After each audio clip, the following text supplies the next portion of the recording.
Hello, I'm Bob Krager. I'm an artist and a writer based in Cincinnati. And first of all, I'd like to thank Paula and the Geauga County Library for hosting this Zoom session where I can tell barn stories, and I hope that you enjoy them. First slide, please.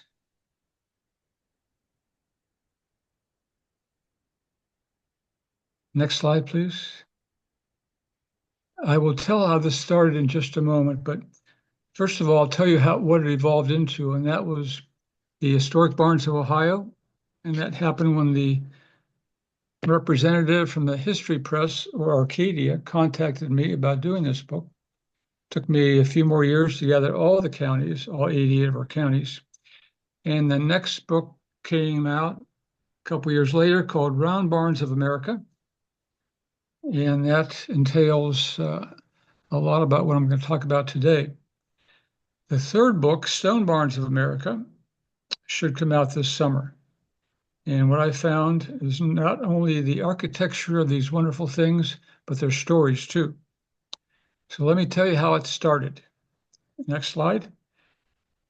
This happened in 2012 when my wife took me on our surprise anniversary trip into Licking County.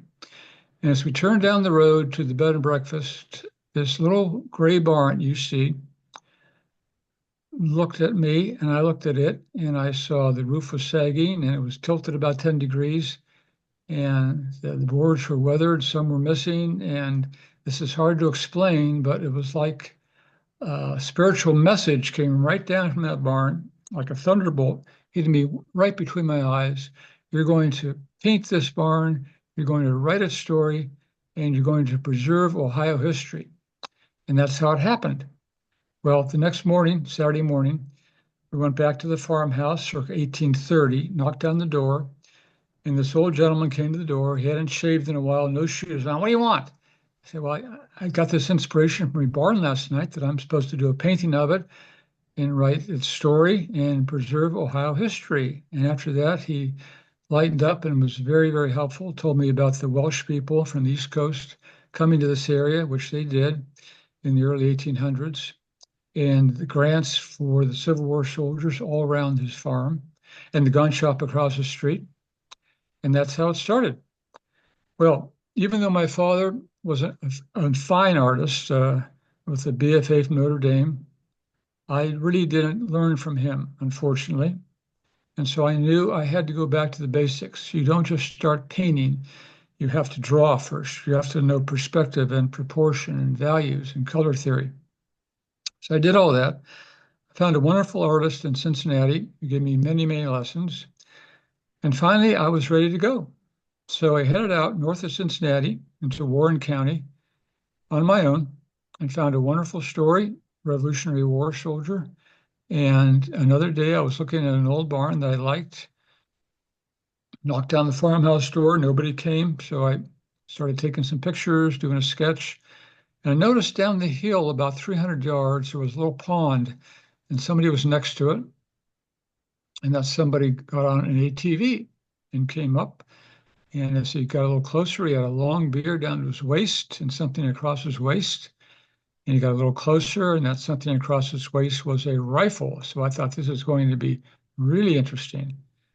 He said, what are you doing here? This is private property. You have no right to be here. You're taking all these photos. And then I explained what I was trying to do. And he was very nice. He told me all about the barn. But I realized he was correct. I was on private property and I had no right to be there. So I connected with a barn scout, a club barn scout, in an adjacent county called Highland County, about an hour east of Cincinnati. Next slide, please. And Sandy was the president of the local historical society, and she volunteered her barn, which is in this painting. And she and her husband are retired in their 50s and bought 50% interest in this farm owned by Howard. So it was Mother's Day many years ago, and three of us are sitting on the farmhouse porch, and Sandy said that, yeah, Bob, Howard was born right here in this farmhouse. And Howard said, no, he wasn't. So the title of this painting and the essay It is called Hunting Mushrooms. Howard was born in 1945, and he told me that when Mom was due, hubby was nowhere to be found.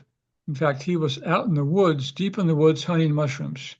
So Grandpa lived with them, and Grandpa said, "Hop on the truck, we're going to the hospital." But they never made it to the hospital. So Howard was not born in the farmhouse, Sandy. No, he was born in the truck. So that was one of the first stories. And Sandy and Tim took me around Highland County many, many times on many barn tours. And my paintings went into a fundraiser for the local 4-H.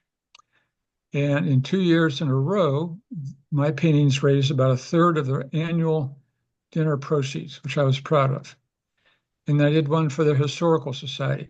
And then I branched out throughout Ohio and Indiana. And now my paintings raise funds for all these historical societies, along with, most importantly, preserving early history. Next slide, please. So that's how it started. And I'll talk about round barns today, but there is one story about a stone barn I'd like to tell. And it's from the book that will come out this summer, published by Acclaim Press. And this is the barn. It's in southeastern Pennsylvania in Chester County. And it's a wonderful stone barn. Well, it traces back to Zachariah Rice, who was born in 1731 in Germany. What's now Germany. Germany wasn't Germany until 1871. So he's born in 1731. Comes over to Philadelphia, as many Germans did. He meets a gal who's 16, gets married to her, and they started to farm. And from 1760 to 1774, with the exception of 1 year, she has a child a year, literally a baby factory. And Abigail must have really loved having children because she had a lot of them. In fact, her tombstone read, "Some have children, some have none. Here lies the mother of 21." Yes, she had 21 children. But the title of this essay is 17 Children. Well, let's fast forward to September 1777. And General Washington is getting his butt kicked by the British. In fact, he's almost captured. And he hightails it out of there and asks General Anthony Wayne to stay behind to cover his flank, which he did. In fact, General Wayne camped on this very farm, and maybe some of the soldiers camped inside the barn, I don't know. But it was September. And then after a few more defeats, Washington decided to winter in Valley Forge, which is very close to here. Well, he had requisitioned Congress for funds for a hospital for many years, and finally he was granted the funds.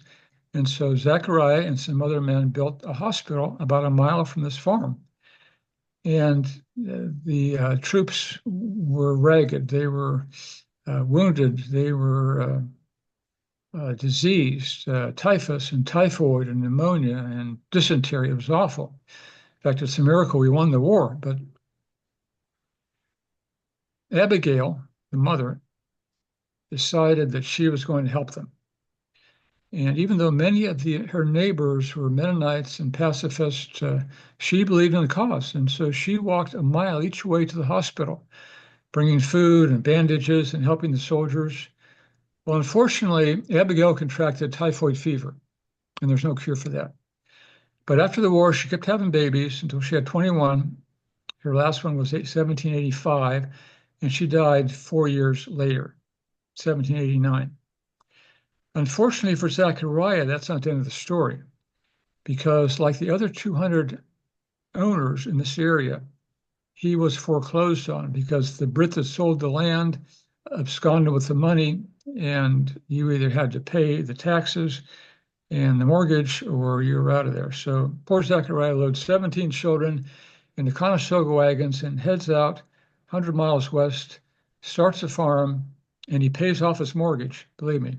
So that's the end of the story. Next slide, please. When I started the Stone Barn project, I was concerned I wouldn't get the same level of stories as I did in the Round Barns book, but I did. They're wonderful stories. And now Round Barns. What is a round barn? A round barn is anything but a barn with a right angle. So can't be square, can't be rectangular, and those were the traditional forms of barns. Probably traces back to the time of the Greeks. In the upper left-hand corner, you see a Greek temple, round. And then the Roman Colosseums, which were sort of oblong,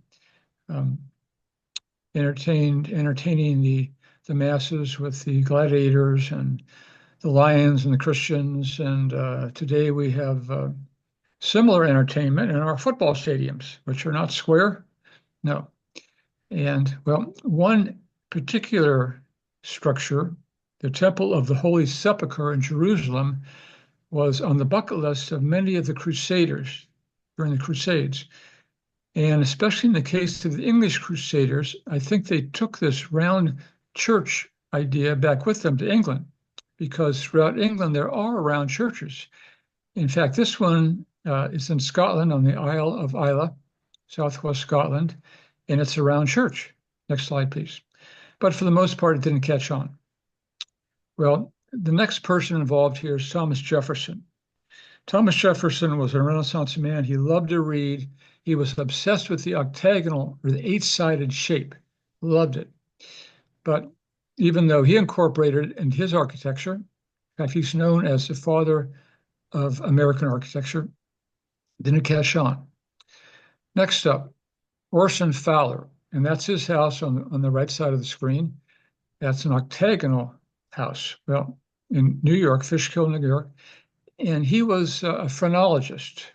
Now that is a pseudoscience, fairly racist and anti-Semitic, but in those days it caught on.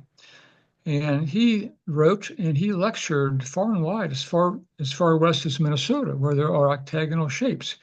His concept of the perfect shape of a house or barn was a circle, but he realized that circles were hard to build, so he compromised with the octagonal shape, the eight-sided shape. But again, it didn't catch on. And next up was a farmer, next slide, please, in upstate New York named Elliot Stewart. Elliot was a lawyer, but apparently lawyering did not agree with him, and so he became a farmer. And after 3 of his conventional rectangular barns burned down, he decided to replace them with an octagonal barn. And he was a part-time professor at the Ag School of Cornell University. And so he got some publicity. In fact, the very first barn I visited in Ohio, which was in Northeast Ohio, was built in 1876, a year after Stewart began publishing his ideas. It's still there. It's octagonal in shape, and it's owned by a young couple, so it'll be preserved for a number of years. But again, it didn't catch on, maybe to a small degree. Next up is Franklin King, and that's his photo there. Franklin King was a Renaissance man like Jefferson, and he was also a professor at the Ag School at the University of Wisconsin. In 1899, his brother-in-law asked him to design a round barn. Why? Because at the time, Minnesota and Wisconsin were transitioning from wheat farming to dairying. So he realized it might be easy if the stanchions were placed all around the periphery of the barn. So Franklin King designed a round barn for his brother-in-law. The next year, he designed another one, and this one was even more important because it had a silo in the middle of it. Up till 1990, there weren't many silos at all. So he put a silo in the middle to hold up the roof. And for the most part, this didn't catch on. But in Indiana, there was a particular gentleman called Benton Steele. Now, he was a self-taught architect and a pretty good one. And he was fascinated by this round barn concept, so he began building them. He hired a young carpenter named Horace Duncan, 20-some-year-old carpenter. And when Steele got a commission to build a round barn in South Dakota, he sent Horace Duncan out there to build it.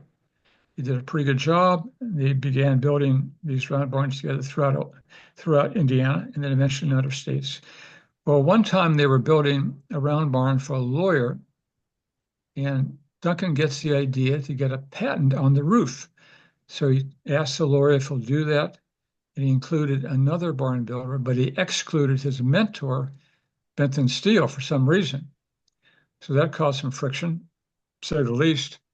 And another thing about Duncan was if somebody used his idea for a roof for a round barn, he would demand a royalty. So he wasn't the most popular fellow wherever he went, but he did a wonderful job of round barn, Ohio, that I'll talk about a little bit later.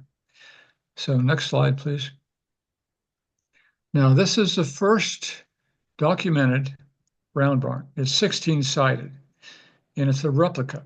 It's in Mount Vernon, and it was designed and built originally by George Washington, our first president. Why?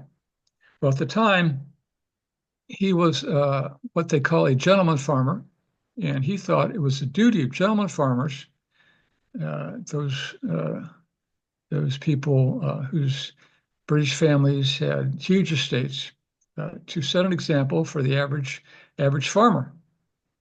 And at the time, everybody was planting tobacco in that area. So he realized this was depleting the soil. So he decided he would plant wheat, and he wanted to build a barn for threshing. So this is 16-sided. And inside it, there is an octagonal type of a structure. What was the root of that? Maybe it was his friend Thomas Jefferson, who, as I said, was obsessed with the concept of the octagon. Well, Washington left an 1.5-inch crack in the floorboards. So when the horses would be led around the octagonal shape in the middle, they would trample the wheat, and the grain would fall through the cracks into the granary below. It worked so well he could process a load of wheat every 45 minutes or 6 to 7 acres a day. It was wonderful. But did it catch on? No. Unfortunately, the barn burned down in the 1870s, and it remained dormant for a long time until a group called the Ladies of Mount Vernon decided to resurrect it. And thanks to a $2 million grant from the Kellogg Foundation, and these people were very well connected, they rebuilt it. They hired a professor from the University of Maryland. They found Washington's meticulous plans in the Library of Congress, and they rebuilt it. And today it's a tourist attraction. But did it catch on? No. Most farmers were just trying to survive. They were subsistence farmers. They wanted to support their families. And if they had some extra surplus, they might trade it for something else. Next slide, please. And even at the height of their building, say from 1890 to 1920, round barns represented far less than 1%. Now, these two gates are the entrance to the oldest existing round barn in America. It's in Western New York, in a little town called Angelica, and I had to visit it. I'll explain why, not just because it was the oldest one. So for 3 years, I kept calling the president of the local historical society, and ring, ring, oh, it's you again? Yeah, I got to find the, finally I did. We connected, and they were willing to show me the barn, and that was in November. But November's cold in northern New York and snowy, and I decided I didn't want to go in that kind of condition, so I waited till the spring. And then in March, it was forecast to be in the 50s. It was snow flurries at night. So I did the 7-hour drive, and I got out to Angelica, and we had a wonderful tour of the barn, and it was the real deal, and he answered my question. Next slide, please. Now, it's just a little 9-sided barn, probably used mostly for carriages and horses, maybe some crops. Wasn't anything big at all, but it's still there. And I found out about it, believe it or not, from a book written on the round barns of New York by a fellow who gave it one paragraph. One paragraph. I'll let you be the judge in a few minutes of whether it deserved more than that. Anyway, one paragraph. Well, the story traces back to 1748, when John Church was born in England to affluent aristocratic people, and they set him up with his uncle in the financial district of London. And unfortunately, John was not very good at stock speculation, and he was a gambler, and he wasn't very good at that either. So he ended up going bankrupt in his 20s. And to escape his creditors, he changed his name to John Carter and hopped on a ship for the colonies in the early 1770s. Well, he didn't want to be found, but he was connected socially in the upper classes. And he was partners with a fellow who was the supplier for the French army and later the American army. The supplier got paid in gold and silver from the French and from paper from the Americans, assuming they were going to win.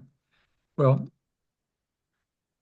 John, on one of his trips to Albany, New York, met General Philip Schuyler, who had two daughters, Angelica and Elizabeth. I think you understand what's the next part of his story. So he falls in love with Angelica, and it's a whirlwind courtship, and they want to get married. But the general is wary of this fellow who's got a dubious past, and he changed his name to John Carter and did not approve. So one day, when the general went off to fight a battle somewhere, those two went off and eloped and got married. You didn't do that if you're from aristocratic classes. You just didn't do that, but they did it.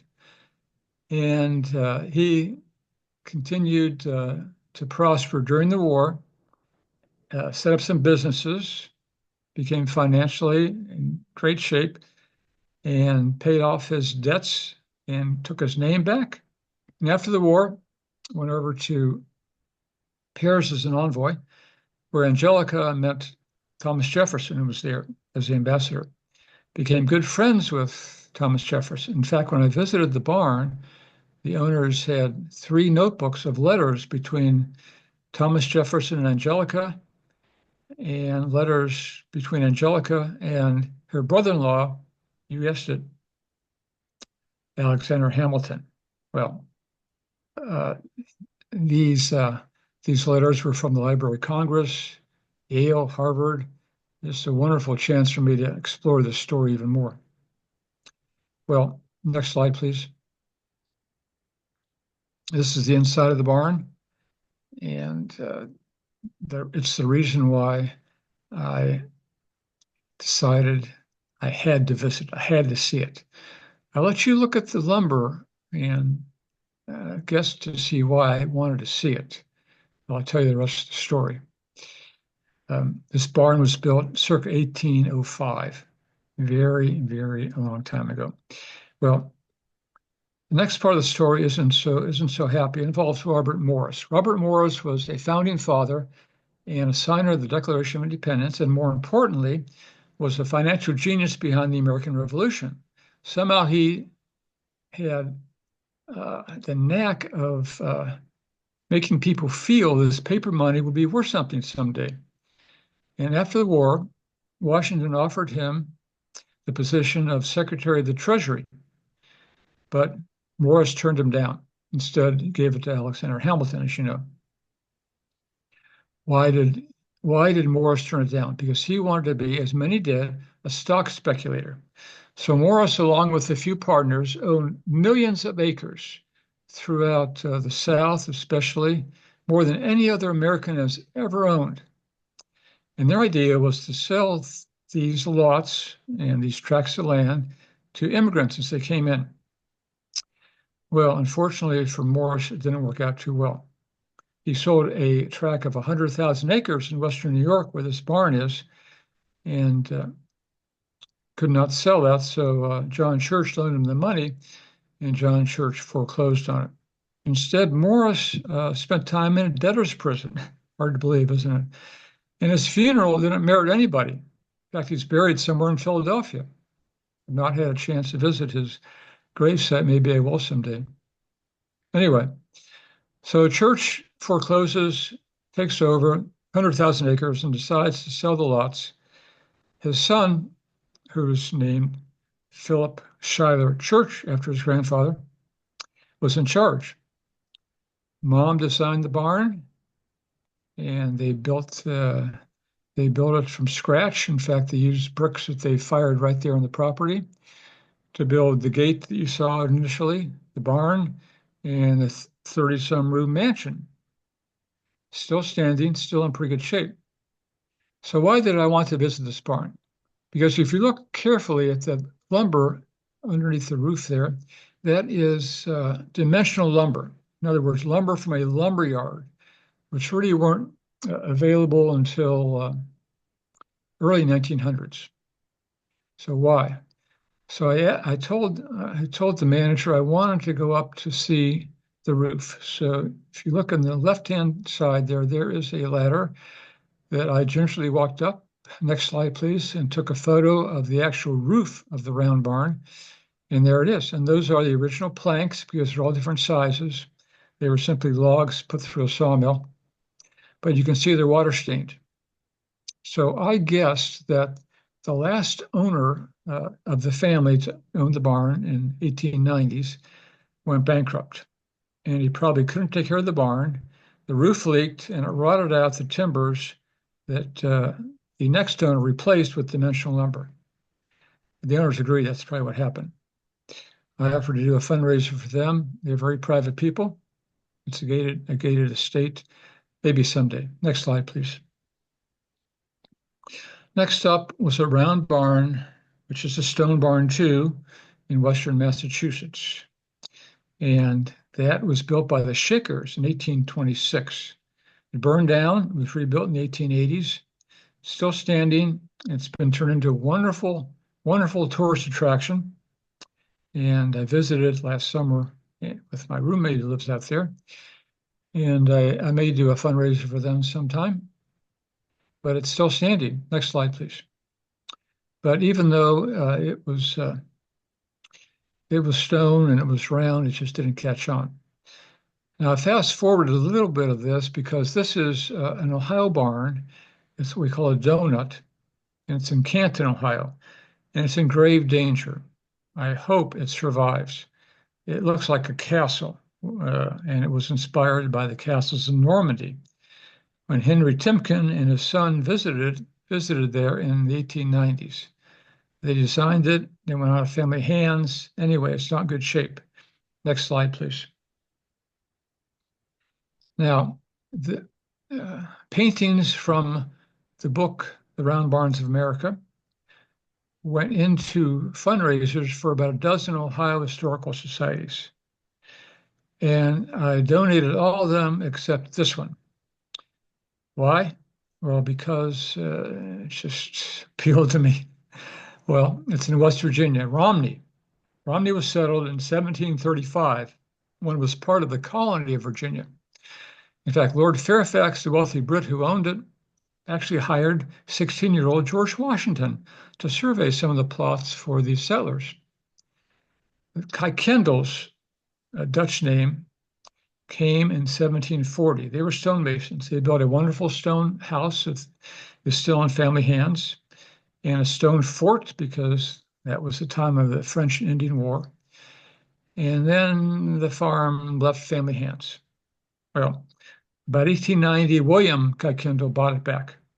And he built this 15-sided barn, which unfortunately is no longer there. But I based the painting on a photo that Mary, whose mother Edith is in the painting, sent to me from the 1950s. William unfortunately died in the 1920s, and so Edith was a pretty tough gal. She ran the farm for 40-some years.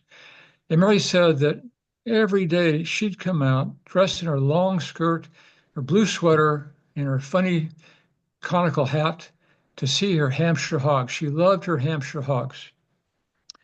Well, because they looked like they were wearing tuxedos, she considered them to be nobility, and she named them. There was Sir Winston Churchill, Jane Eyre, Lord Byron. Well, one day a tractor ran over Sir Walter Raleigh. And when Mary and her sister heard the bad news, they were fishing at the nearby river, they ran up, stuffed his entrails back in, took their fishing line, and sewed him back up. And he survived. And at market, he weighed 500 pounds. So MasterCard can buy a lot of things, but they can't buy that. So I kept that painting for myself. Next slide, please. Now, these last two are Ohio gems, and the book has 11 Ohio barns, even though Indiana and Illinois and Iowa and Wisconsin have many more round barns. I figured if somebody from those states wants to write a national book, they can feature a lot of their barns. Anyway, this barn was built by Horace Duncan, who I told you about, the Indiana barn builder who got the patent for the round barn roof. Well, he did this one in 1908. It's still standing. It's in wonderful shape. And it goes back to about the 1850s when the family came from Vermont. Mrs. Manchester hated to leave her beloved Vermont, but after her husband built her a magnificent, and I mean magnificent, farmhouse, her tune cheered up. Jason was a child then, but by 1900, he had accumulated almost 3,000 acres and a very large farm. And some criticized the round barns as being built by only the wealthy, but wasn't always the case.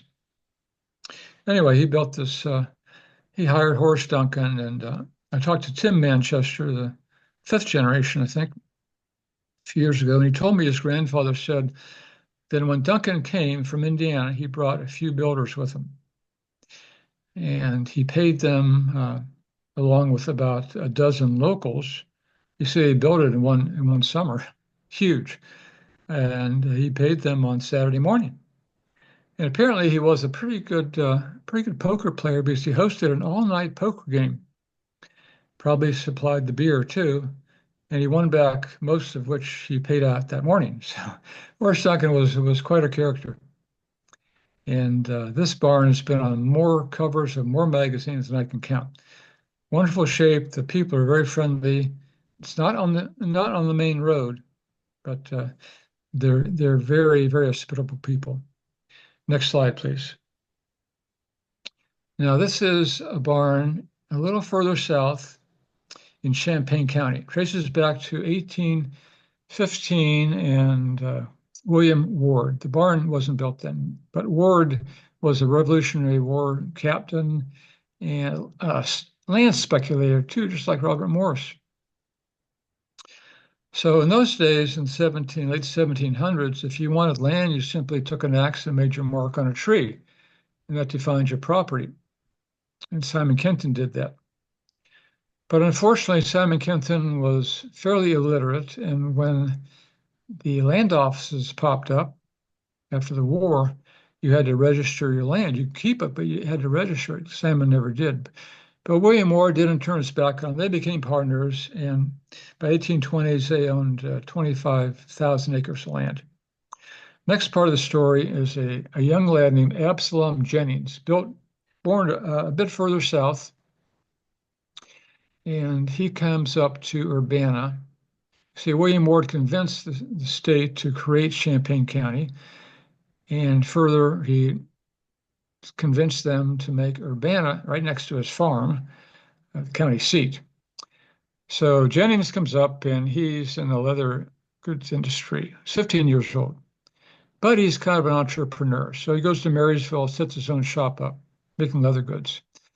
And then for some unknown reason, he goes to New York City and teams up with a fellow, and they are making leather goods and hats and clothes.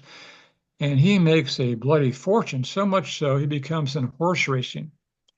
He loves horse racing. But it's one of my classmates who went back to practice dentistry in Portsmouth, Ohio, not the most glamorous of our cities. He said, Bob, you can take the boy out of Ohio, but you can't take Ohio out of the boy. So Jennings comes back to Ohio. He wants this barn built. Why round? Well, he was friends with a young architect who grew up in Pittsfield, New York, where that round barn built by the Shakers was, you see.